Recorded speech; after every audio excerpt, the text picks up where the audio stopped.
সালাম আলাইকুম। একটা ভিডিও বানাইতেছি ভাই। এইলো আলরাজি কোম্পানি। এই আলরাজি কোম্পানির মধ্যে আমি গাড়ি চালাই। এই আলরাজি কোম্পানি, এই আলরাজি কোম্পানি বালা।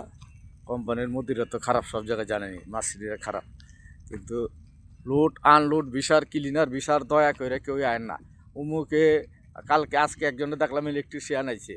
ইলেকট্রিশিয়ান, পাকা ইলেকট্রিশিয়ান।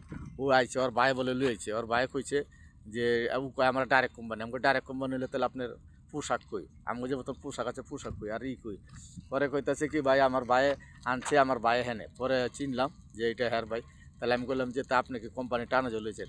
কয় কি না, টানা জ্বলে নেই। ভাই আমার 3 মাসের বেতন দেয় না। তাহলে আমাকে 3 মাসের বেতন দেন, আপনার কোম্পানি যে দিনকার ঢুকবেন ওই দিনকাতে বেতন। আমি যে দিনকার থেকে ঢুকছি ওই দিনকাতে আমার বেতন স্টার্ট। মাস শেষে আমি বেতন পাই। কোম্পানি ডাইরেক্ট কোম্পানি হলে কোনো সমস্যা নেই। আর লোড আনলোড বিষয়, ক্লিনার বিষয়, দালালটা কইব যে এটা মনে করেন অনেক টাকা গেলে 50,000 40,000 কামাবেন। খুদা মিছে কথা বাট পার আয়া না খায় থাকুন লাগবো। ভিডিওটা বেশি লাইক শেয়ার করুন। আসসালামু আলাইকুম।